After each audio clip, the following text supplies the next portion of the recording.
Alright, how's it going everybody? My name is Jerome and welcome to the channel, or welcome back to the channel. I've taken like a good 5-month break from the game. I gotten back to the game probably about a month ago, saw the format, it looks pretty good, and I figured why not give it a shot, see what the game is about. Uh, had a pretty good start.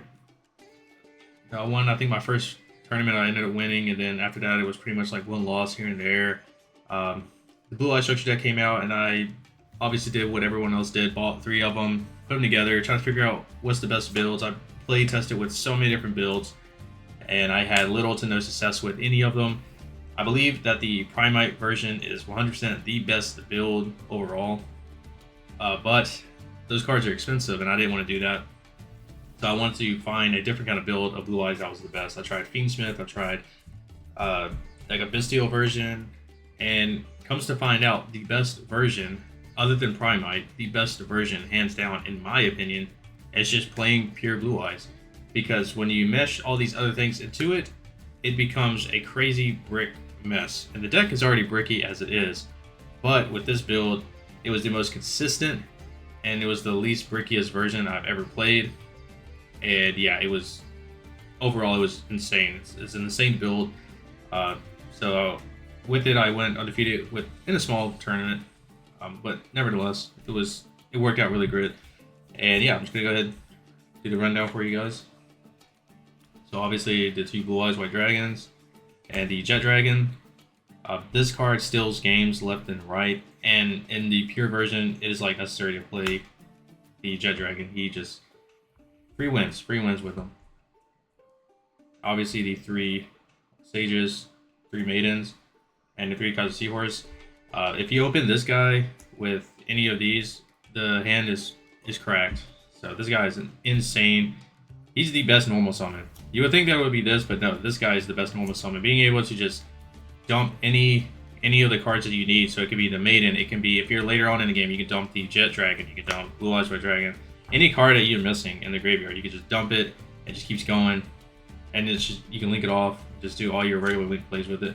So yeah, Icy Horse is crazy in the pure version. You have to max him out on 3 hand traps, 3 Ash, 3 Ghosts, 3 Effect Veiler, 3 Nib. Standard, right? I definitely think that in this format you need to be playing Ghost Ogres in 3s in your main.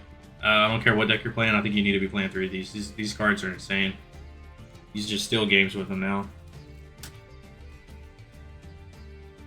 For the spell cards, the Mausoleum, probably the worst card, but it is what it is. Ultimate Fusion, 3 Wishes, and then a card that a lot of people only play 1 of, but you have to play 3 of, in my opinion, if you're playing pure, is the 3 Roar. Honestly, if you're playing any version, I think 3 Roar is the way to go.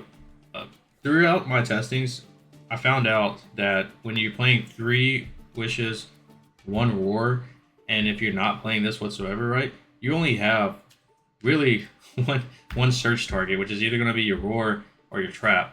Once that's over with, your other 2 Wishes are pretty much dead, right? Because the other card that you're going to either set or whatever off with the True Light, so now your other 2 Wishes that you have in deck are just useless.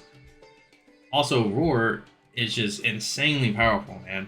Especially in the pure version, because if you start off with any of your, any of the ones that you could just normal summon and stuff, especially if you start off with Maiden, having Roar just automatically in your hand, and you don't even have to search for it off of Wishes or anything like that, it's just really good.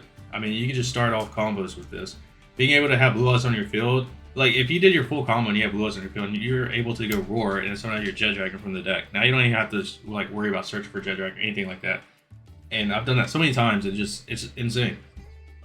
And then also, opening up 2 of these is good. You just go Wishes, send this, and then add another one. So like it's really good. This playing 3 of these actually won me so many games. Also, it's a polymerization in the graveyard, so it's really broken. I definitely think that you need to be playing 3 of them if you are playing in this deck. Next, for the other spell cards, these were the changes that I made by adding these in. Was the double crossout and the 1 talents, and obviously I did call it by as well. At first, I wasn't playing these. I was playing the Primite Roars instead, because I like the fact that you can just access your Blue Eyes White Dragon And then also it can be destroyed with battle and stuff like that. The problem with it is that basically you have nothing that stops all these hand traps going on. So I took those out and I put these in, and then for the third one I put this in, and these things work like a charm. I've stole so many games I was not supposed to win with just these. So yeah, cross out in this deck works phenomenally, especially since there's a lot of blue eyes going around. You playing these, you're just beating all the mirror matches with just this by itself. Like, it's really good. And then the traps obviously is the last of the hand traps. Imperms, True Light, and Majesties. Yeah, I noticed that a lot of people are misplaying with this deck. I see some of my friends do this too, and I keep calling them out on it. So this is the misplay that I see a lot of people do. They get True Light on their field with Maiden, obviously. And let's say that they get to a point where they summon out all these monsters, and then they go True Light effect to set a card, right? Because they want to set like the trap card or something like that. And then that's a huge misplay. It's huge misplay. And the reason is because now your opponent, if they're playing Ghost Ogre, which they should be playing Ghost Ogre, if they have it, they Ghost Ogre this, you lose all your monsters. Like, it's just, you just did all that to lose to one hand trap. What you need to be doing is actually when you place the True Light, you do not activate the True Light at all until you establish the Synchro Monster on the field. You do not do it until you establish this guy. You do this, they Ghost Ogre this, it does nothing now because you get your Protect. So I keep seeing so many people misplay and they don't do this guy before doing this. The only time I actually do True Light is if that's my only play. If I only open up with Maiden and I had to place it 2 set of wishes, that's the only time I do it. They Ghost Ogre it, it is what it is, you know, like that was my only play anyways. But other than that, if I actually have full combo and stuff, I am never going to activate this while I have, you know, other monsters on the field other than that Synchro Monster. I'm just not going to do it. And I see so many people do that and they get Ghost Ogre and it's like, well, you just lost. Extra deck. 2 of the little Blink Blue Eyes monsters. 2 seals. The Lina, Celine, and the big boy Axos Code Talker. Sorry about my lighting. I don't know what's going on with it. I'm trying my best with what I got, and it's just, I don't know. Yeah. So, yeah, this steals games. I play 2 and 2 because a lot of the times, there's certain times that you can tell when your opponent has a nib is when they're just not interacting with you, right? And you get to the point where you have 4 summons already. You did everything, you have 4 summons. You're going to be having the Spirit. You're going to have this on your Link Zone, and you're going to have Maiden. Or, sorry, no, you're not going to have this. You're going to have Blue Eyes, the Maiden, and I think at that time it's like 4 summons. It's like 4 or 5 summons, something like that. You basically get out another dragon. And obviously they're waiting. They're waiting for you to synchro summon, right? They're waiting for that. So I sometimes would just link them off and just summon seals, right? And then attempt to end phase, and then they nib me, and I'm like, you know, now just it goes to graveyard. It got tributed, so it summons out another. I typically summon out Jet Dragon if I didn't have it at the time, so not Jet Dragon or whatever, and then I just go from there, pretty much. If I have like another Roar, I just activate Roar, summon out another one, and then link summon into another Seals. So it's like basically like resets. It's a lot better when you're playing the Bisteel version. Seals is a lot better because you can get rid of the Seals, summon out Druid's Worm. It didn't have like a Roar to summon out, and then link those away. If it triggers regain, so you can go regain, get back 1, seals the summon out, Druid's Worm, link those away for another seals, Druid's Worm send the nib, and that'll give you a free monster or whatnot, and they're pretty much back to square one with one last card in their hand. So, but with this version, that's about it. So my advice is just basically try to be wary if they're on nib. If they are, then you probably want to set up the seals on your 5th summon instead of going into your synchro plays. So yeah. Next is the double, what is this? Double Spirit, the one big guy, and then the other 2 little tag outs. Again, sorry about the lighting, but yeah, can steal games, these 2, and I typically only go for this if I pretty much know, especially if I talents them and I looked at their hand, I'm gonna go for this. Or if they're just getting low on cards, if they only have like 2 or 3 cards in hand left, I go for this. I normally never ever use Omni Negates right away. I typically wait very late into the turn to use it because I don't want to get talents and lose to a talents. So a lot of people that play against me, they know that I typically hold on to my Omni Negates for like very specific key things like talents or whatnot. I don't just waste it on pretty much anything. I don't do it until I know that that's their only play or their last play or whatnot. And you can kind of tell with certain people and whatnot. And then the last three is double tyrants, and this pure version playing double tyrant is the way to go, because your first one you're gonna make like this. Your second one you're gonna hard make it with ultimate fusion or with roar. So,